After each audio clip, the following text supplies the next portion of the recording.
Nandito kami sa labas na Emperor Palace.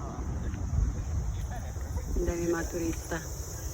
Itong wall na to, yung pagkakagawa niya para hindi makaakyat yung ninja. Diretso siya. Tapos may dadaanan ka muna maliit na lake.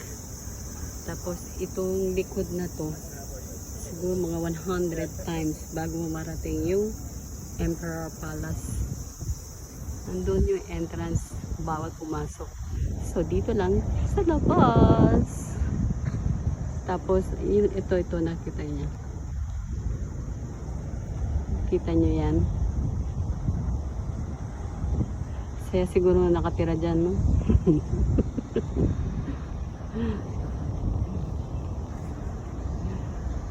Ganda yung puno. Matsuki.